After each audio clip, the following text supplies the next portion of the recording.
Tonight I will die. You just somehow know it. The time has come. I've known it all day. I don't tell Sandra. She'll just stay awake all night, worried, staring at me, trying to make me go to the hospital. I don't need that. I must fight this battle on my own. I must fight only if I choose to fight. It is as if God is giving me permission to die if I want to, permission to come home. Well done, my good and faithful servant. Your work is done. As I lie down, I know the bed will become a battleground of life or death, my life or death. I've faced these nights before, sometimes for weeks on end. My body seems to be firing shots at my mind, bullets of pain, sickness, fatigue. My mind cannot handle the barrage of senses it's receiving from my body. My mind seems to only have one choice: shut down, give up, die. I've been lucky enough to have never been in a war, but I imagine these nights must be similar to being caught in the crossfire of an insurmountable enemy. You either prepare to die or you prepare to fight. Tonight, I will fight. Tonight, I will live. The battle can be likened to that of a bad case of the flu. Aches and pains accompanied with fever and chills, just magnified by about 100 times. You can take Vicodin to the minute of prescribed dosage, but even a level 3 narcotic will only numb the pain. If you don't pop one pill after the other, the pain is torturous. You can drug your physical body into a state of intoxication, but then you can't fight. Your mind cannot determine where the bullets are coming from. Are you nauseated? Are you going to throw up? Are you having a diarrhea attack? Can you even walk? Are your joints so swollen, grotesquely swollen, due to the pain? Why is your back hurting so badly? Are your liver shutting down again? Is your kidneys shutting down again? Are you even awake? Have you died? Have you lost the battle? Is this death? Minutes become hours, and hours become a lifetime. You stare at the clock. Just 4 more hours and the night will be over. 4 more hours and I will have lived. You can't stand. The weight of your own body is crushing to your legs and feet. Your calves ache and the burn of muscles from acids being released. The balls of your feet are tender to the very touch of a finger. Your body is exhausted beyond comprehension, not just from a lack of sleep on this night, but from 2 years of fighting, from 2 years of cheating death. It feels like the air itself is a weight upon you. You can't lie down. Your joints scream in pain when they become motionless. You constantly move all night. You move ever so slowly, just enough to change positions, but not so much that you trigger an entire new set of senses. Your mind tries to filter all the data and impulses that are bombarding it. You can't process that much information. If you continue to take the pain medication, you lie in a state of confusion, a state of helplessness. Your mind can't decipher what part of your body needs the help the most. The only way to fight is to endure the pain. The only way to live is to allow your body to suffer. The only way to survive the night is to pray. Pray for an answer from God. Now, I appreciate you letting me break the rules and read that, because to be honest with you, I don't know how to present it to you. I put it down in writing just so I would have it, so I could go back and relive it, to be honest with you, because I never wanted to forget it. The one thing that strikes me to this day is that was year 2. I went for 10 years, and just to correct it, I wasn't given 5 years to live, I was given 12 months. And I'd already outlived all the doctors by a 1-year prediction, and I went on to year 10. And I assure you, those were the good days. Toward the end, I prayed for nights as good as year 2 was. It got so much worse from that. Tonight, we're going to talk about 2 things. We're going to talk about miracles, and we're going to talk about prayer. Now, what is a miracle? Because wouldn't we all like some miracles in our life? Anybody got a really bad test coming up and you'd love to make 100? You know? What is a miracle? I gotta be honest with you, I don't know. Are there some big miracles and there's some small miracles? And how do you define that? If it's Christmas and the holiday season and you're at the mall and you just, God, I hope you help me find a parking space, and one opens right in front of you, is that a miracle? I don't know. I don't know the answer to that 10 years later. Were there some secret words in your prayer there that got a miracle, got that parking spot? I don't know the answer to that either. But there is one thing I did learn in 10 years. I learned that no miracles will ever happen without prayer. It's a key part of a worship with God, is having a prayer life. Prayer, as you hopefully know, is simply talking with God. You can't have a relationship unless you talk to anybody, your friend, your family, your girlfriend, your boyfriend, your husband or wife. There's no relationship unless you talk to them. And prayer is simply talking to God. Now, I have to admit, a wise youth minister once told that to a growing, wanting to have all the knowledge he could, young children's minister, and it got passed on to me. But don't tell that youth minister, because it'll go to his head. He'll be all, you'll know what it is. But you have to have prayer, and we'll talk more about prayer as we go. March 29th, 2004. Let me say that date again. March 29th, 2004. For some reason, you tend to remember the day the doctor tells you you're going to die, and that you only have 12 months to live. But what it turned out that did is that simply started a 10 years worth of prayer and miracles in my life. And strangely enough, my very first miracle was March 29, 2004. It was the best day of my entire life, being diagnosed with a terminal illness. Sound kind of strange to anybody? Well, you see, I had actually been sick for about a year prior to that. I'd been to the emergency room 4 or 5 times, kind of lost track, to be honest with you. Went to the same emergency room, saw the same doctors, had nearly all the same tests run, 6, 7 times by then. Saw a lot of different doctors. Nobody could come up with a diagnosis. We had lots of diagnoses, but none of them made sense. My personal favorite diagnosis was that for some reason my wife was trying to poison me and kill me.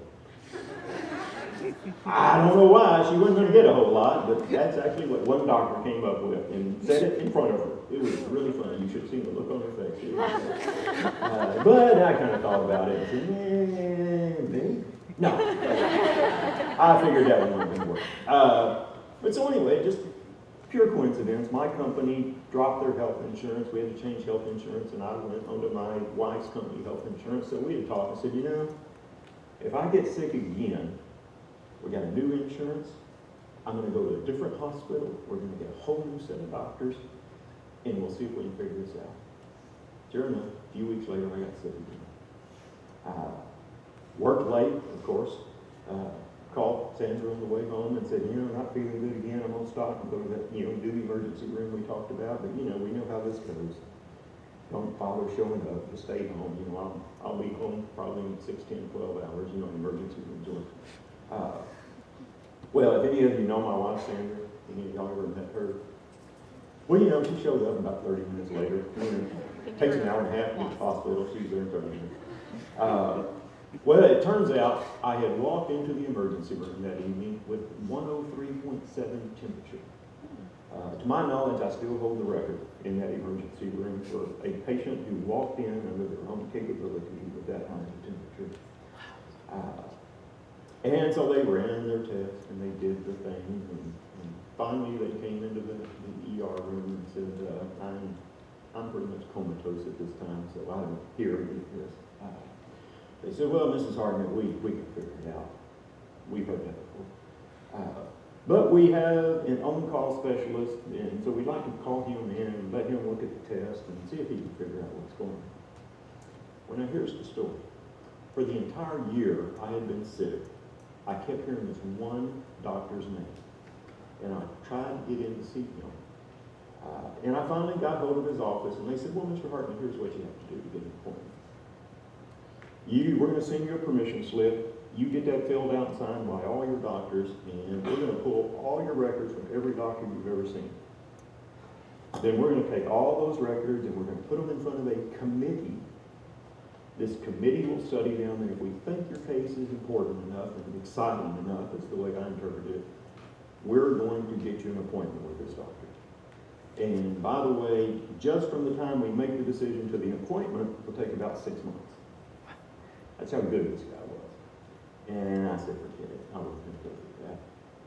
Anybody want to take a wild guess who the specialist on call that night in the emergency room was? It was the doctor I had tried to get into for a year. That you couldn't even get an appointment for 6 months once your case was approved finally. And he was on call. He walked in sometime in the middle of the night. Again, I don't know what it was. I was pretty much out. Looked at my wife and said, well, Miss Hartnett, I think I know what your husband has. It's a disease called primary sclerosing cholangitis, or PSC. Unfortunately, he probably has less than 12 months to live.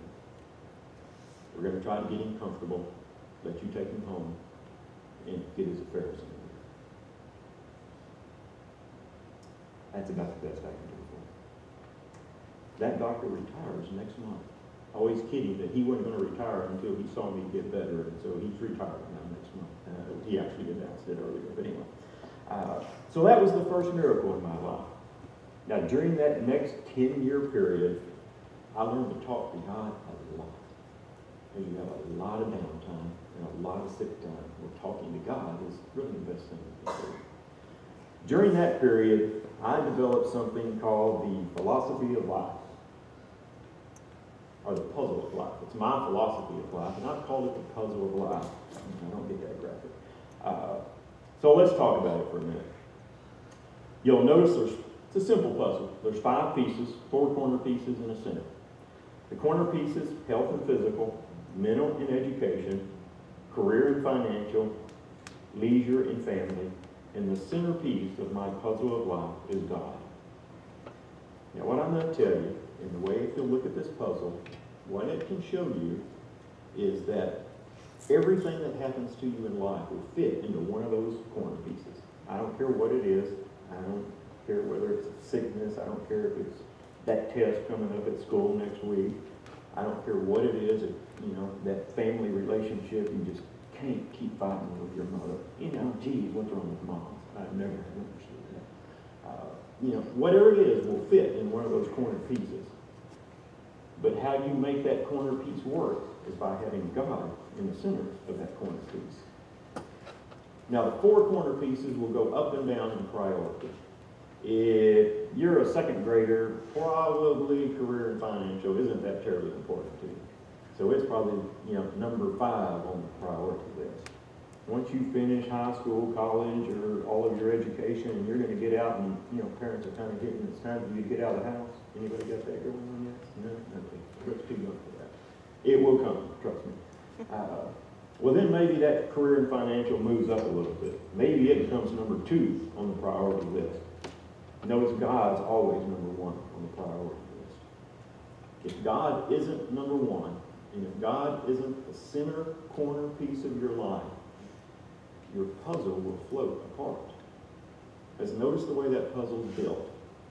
Anybody know what the little knob sticking out is called? Anybody a puzzle freak? Anybody have any idea what that little piece is called?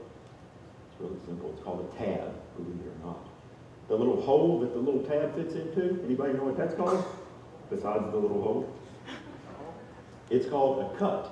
And that one specifically is called a C-cut because of the shape of it. That's way more about puzzles than I ever wanted to know. But you notice the way the tabs and the C-cuts are made, that if you take God out of the center, if God ever gets out of the center of your life, the other pieces float apart. Right? There's nothing holding them together. And that's why I drew that puzzle that way. You have to have God as the centerpiece of your life. And what I like to call the tabs is prayer.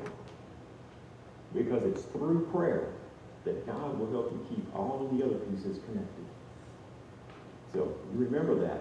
I actually have that drawn up, and I'm going to have some cards made, and I'll give Luke a whole stack of them, and you can stick that in your purse or wallet and carry it around so that you can remember that.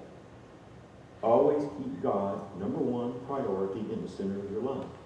And through prayer, He will help you keep those four corners up and down in the appropriate priority of whatever you're dealing with, whatever stage of life you're in. They'll go up and down. But keep Him as the center priority. Now, from that point on, I had 10 years. Literally, I had 10 years worth of miracles. And I don't have time to go over all of them. Why God chose me to go through this, because He just really liked messing with me, I think, for one thing. Or He probably had a lot to teach me. It takes a while for me to learn some things. My wife doesn't. But let's go back and let's talk about the human body. Everybody got one of those? Tell me who doesn't have a human body. Lisa does not have a human body. I just say. The human body is an amazing thing. The way it works, I learned way more about anatomy in the human body than I ever wanted to know. The physical pain that it can endure, the things that your mind can understand, you don't understand it now, because unfortunately I was your age and I remember it. You're way too young. Take care of your bodies. Because when you get to be my age, you're going to want it and need it. Trust me. Human body is just a wonderful thing. Now, as I kind of read to you, the nights of lying awake and having literally every nerve in your body feel like it had a little bit of shard of glass. You ever break a glass and you get a little piece of a sliver of glass in your finger or something, how bad that hurts? Even once you get it out, it's still just killing you. That happened to every nerve in my body all at the same time. Every night. Every day. There were days where the only way I could put the left foot in front of the right foot and then put the right foot in front of the left foot is through what I call aggressive energy.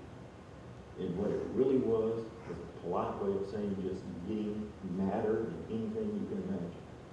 I had to muscle nothing but pure, vicious anger just to be able to walk toward the end. I hope none of you ever have to live through pain like I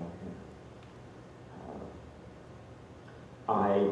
Toward the very end, within the last 2 years, I believe, I had 3 separate surgeries. Now, these weren't surgeries to make me any better. These were just surgeries to keep me alive, just purely to keep me alive. And according to the general surgeon in the book, there's a book out there, apparently, in doctor world. And according to the book, he looks up and he says, okay, 55-year-old male, and we go here and we have this disease, and we go here and we have these blood counts, and we come down here, and okay, we get over to the end, these are the odds that he's going to live. Oh, he's going to die. And for 3 separate surgeries, that's exactly what he came into my wife and told her. Well, his heart now is sorry. There's no way he's going to live through this surgery. According to the book, he's got a 17% chance. Wouldn't you like to have that book? Wouldn't you? I'm thinking there's an app. There needs to be an app.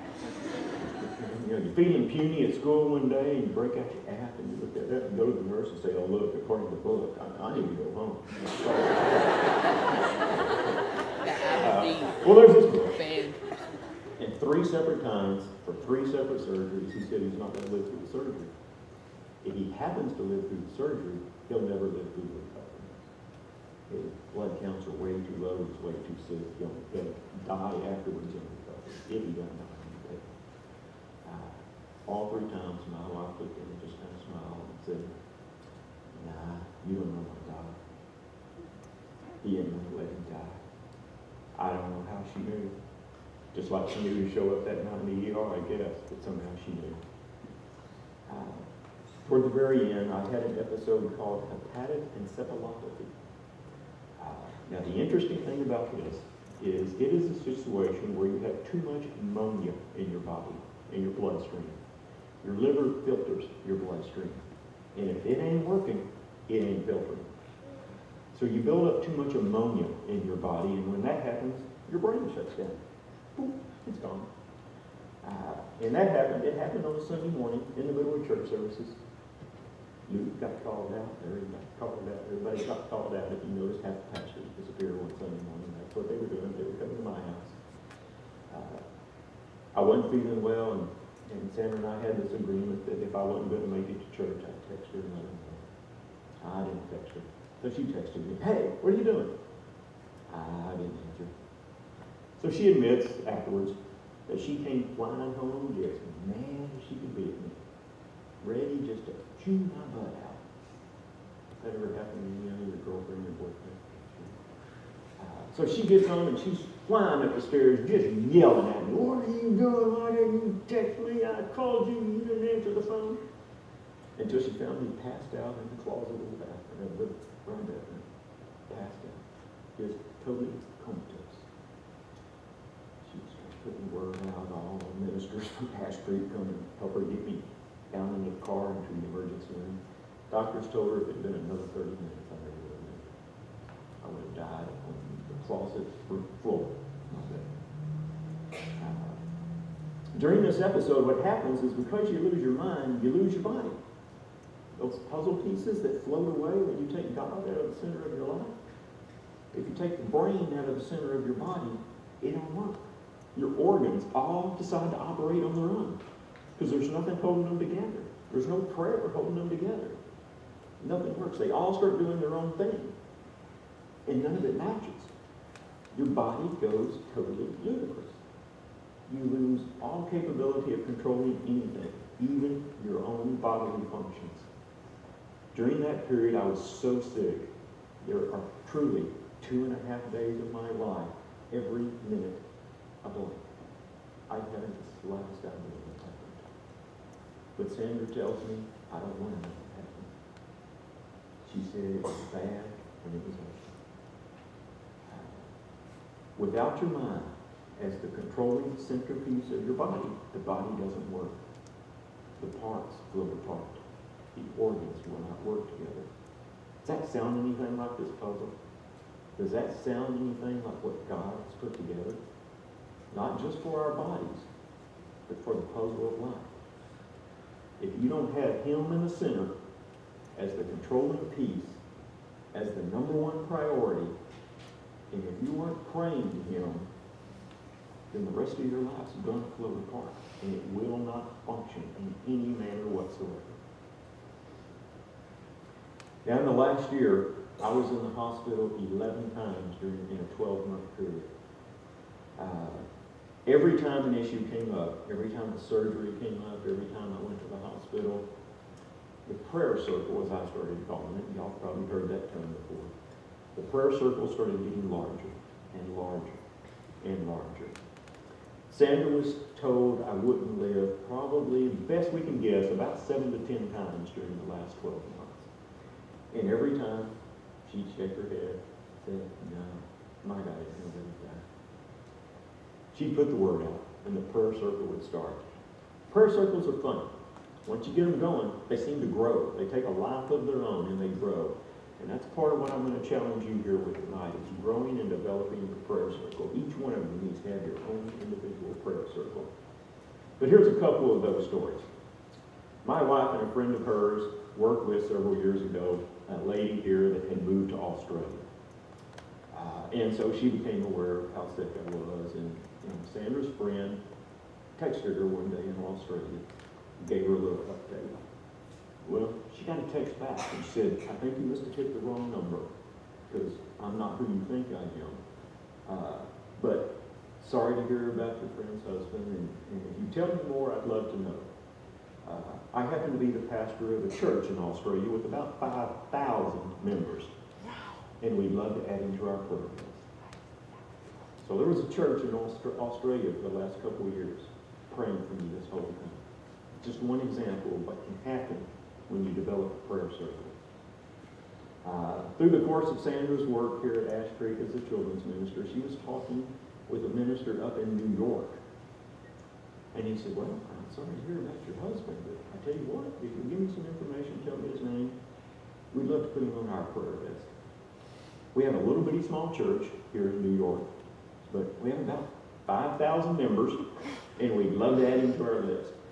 So I don't know why 5,000 was the number. Apparently, we need to do some work. We're shot up. We need to do some work for that because we're not anywhere near that. And for those of you who understand anything about schools, this is the story I love the most. Sandra had to do some work out at Winfrey College with the board of directors. She sat in a board of directors meeting of a school, and you've probably heard of this argument, division of church and state, you can't have prayer at school or anything. I had been sick, I was in the hospital, one of the board members knew it. They stopped the board of directors meeting at a school and had prayer for me. Everybody there, one of the board members led the prayer. So prayer circles just grow. They take a life of their own. And before I knew it, we had tens of thousands of people all across the globe praying for me. And I challenge y'all to develop that. I know that if you grow your prayer circle, miracles can happen. Remember I said earlier, miracles won't happen without prayer. That's one thing I did learn. The final miracle came in my life in April of this year, 2014.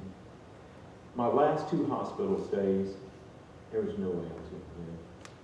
Even I pretty well knew I wasn't going to live. You could hear the doctors literally standing just outside my room, whispering to each other.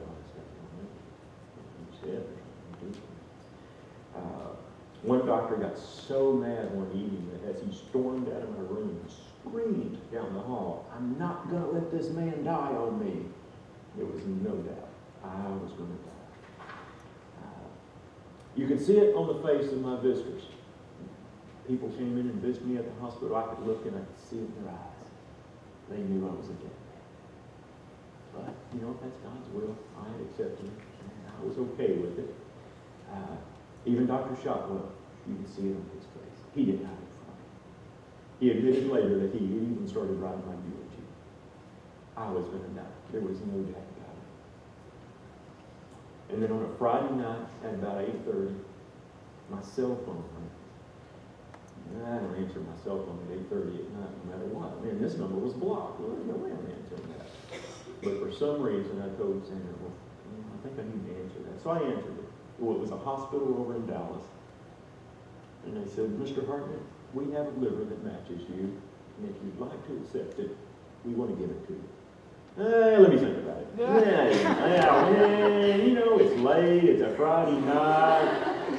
Yeah, well, okay. So they packed me up in an ambulance at about 3 o'clock Friday night, Saturday morning. I wound up in Dallas. And so real early that morning, the surgeon came in, introduced himself, said, "I'm going to be doing a transplant for you." Anybody ever remember the sitcom back in the 90s, Doogie Howser, MD? Anybody here old enough? Yeah, the older, everybody older in here is raising their hand. Well, Doogie Howser was like this 12-year-old genius, and he became a medical doctor, and so the sitcom was about his work here in the hospital where he knew all this stuff, and he could do all these wonderful, medical things. Well, this doctor that walked in was Doogie Howser. I swear he could have been more than 12 years old. Sandra and I looked at each other once he walked out, and we went, I don't know about this. And I said, "Hey, think you can get that prayer circle working?" Because I don't like Doogie. I don't know Doogie, but I don't like Doogie. Well, my surgery was supposed to be around noon that Saturday. Noon came and it went. 1 came and it went. 2 came and 3 came and it went. Finally, Doogie comes in. And he says, "Geez, Miss Hartnett, I'm comatose." Literally, I literally am breathing 1 minute at a time. Doogie comes in and says, "Geez, I'm sorry, Mrs. Hartnett, I had some complications in my first surgery." Yeah, no, duh. And I am just too exhausted to do your husband's surgery. And so let me introduce you to surgeon number 2. We knew surgeon number 2. We had met him before. He was older, had a lot more experience. And we were very happy with surgeon number 2. Now, here's what's interesting about surgeon number 2. You see, my disease technically wasn't the liver. PSC is technically the bile duct. Anybody want to be a doctor or whatever? Well, good luck, because you're going to have to learn all this. The bile duct is a very little bitty organ that generates bile digestive system, mind was eating itself. It was killing itself. And once your bile duct shuts down, it backs up and it kills your liver. So you die of liver failure, but that's really not your problem. The problem is the bile duct. Well, here's what's interesting about surgeon number 2. There was a brand new procedure that was out there called the Roux-en-Y. And technically it wasn't brand new. It was developed in 1926 by a Swiss surgeon. And it was actually used in gastric bypass surgery a lot of times. And what a Roux-en-Y did is it cut your small intestine and it connected the bile duct trunk from the new donor liver to your small intestine. And it removed my bile duct out of the process. Because you see, the reason I couldn't get a transplant, and the reason it took so long for me to get high enough to get it, is because if they just connected my bile duct to the new donor liver, my bile duct would kill the new liver eventually. I'd have another 12 months to live. And they're not real excited about giving organs to people that are going to kill them in 12 months. Another reason we need to take care of the body.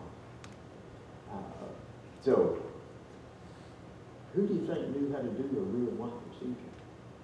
There was only a handful of people in the United States, surgeons, that had learned and tested and understood how to perform this Roux-en-Y procedure, not as a gastric bypass, but as a correction for the PSC.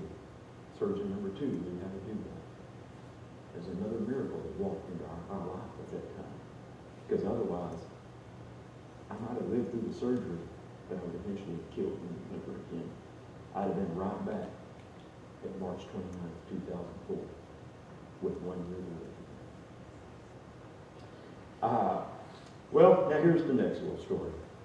The surgeon over in Fort Worth, I've been in the hospital a couple of weeks now, and he kind of got to know me, and we'd made him forward. He was a great guy. He loved my case. He had run me through all kinds of tests. Have you ever heard of the medical world test too much? I've had every test in the world done on me, and he loved running tests on me. Well, he'd run a bunch of tests. He shows up Saturday morning and says, "Where's Mr. Hartley?" I said, "Well, Dallas called." He's over in Dallas having a transplant. Darn, I wanted to do his transplant. Yeah, I'll tell you what. He calls up the Dallas hospital. Says, "I'm not doing anything over here in Fort Worth. Mind if I come over to Dallas and just, scrub in and just, kind of watch the transplant?" He said, "Well, I'll tell you what. Come on over. We'll let you harvest the donor liver. We don't have anybody really scheduled for that. So if you want to drive over." So he said, "Oh, I'd love to." So this surgeon, on his own, without anybody asking, made the phone call, all the way to Dallas, and was in the operating room next to mine as my surgeon number 2 was performing my surgery.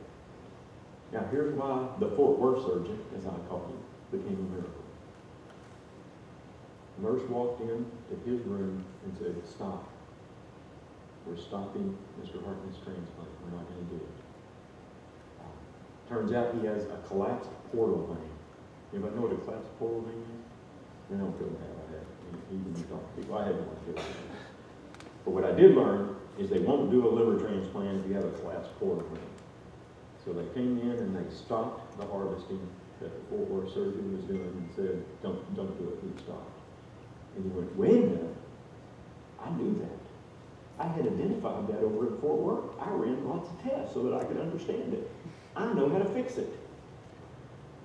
And they said, "Well, get out of here, scrub back into our surgery and fix it." And so he did. He scrubbed back into my transplant and fixed the portal vein. And so my surgery went on. The last stitch of my transplant went in Sunday morning, April 20th, 2014. 10 years and 1 month, almost to the day of when my journey started. That was Easter Sunday. To me, that was just another miracle. It's an Easter I will never forget.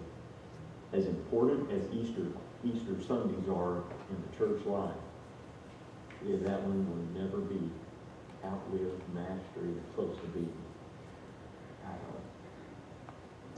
Sandra texted all the ministers over here at Ash Creek in the middle of the sermon.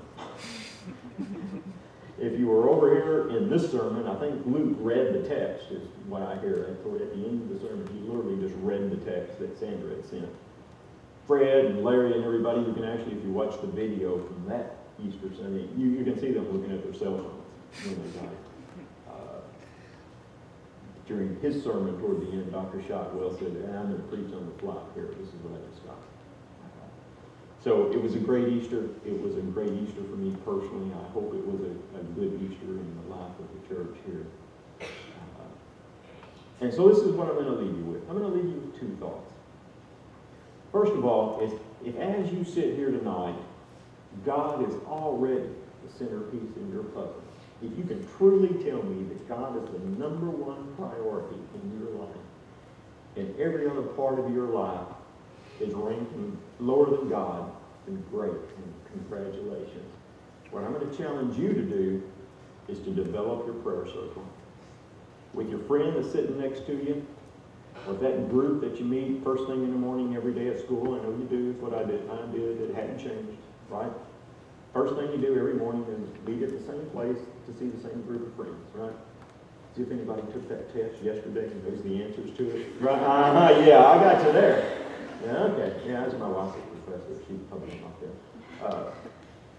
Well, I'm going to challenge you to make that a prayer circle. With your friends, with your family. Go home tonight. Tell your parents you want to start having family prayer time every morning. It will freak them out to no end.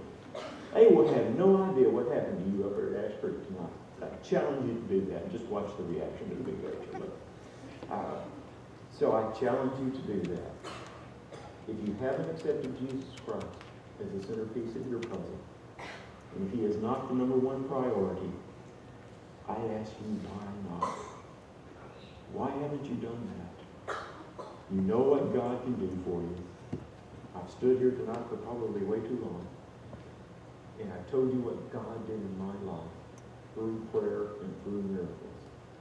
And I would challenge you with just simply saying, asking, saying, speaking, talking to God, the prayer of salvation, admit you're a sinner, believe that Jesus Christ died on the cross to save your sins, and confess that he is your Savior. That's all you have to do. I challenge you to do that. Not this coming Sunday, not tomorrow. I challenge you to do it tonight. Turn to the person sitting next to you and say, hey, I need to talk to you. Talk to Luke or any of these other leaders around here. I'm sure they'd love to take time to sit and visit with you. Dr. Shotwell did something like that. I'm sure he'd like to talk with you. I challenge you to make that decision tonight.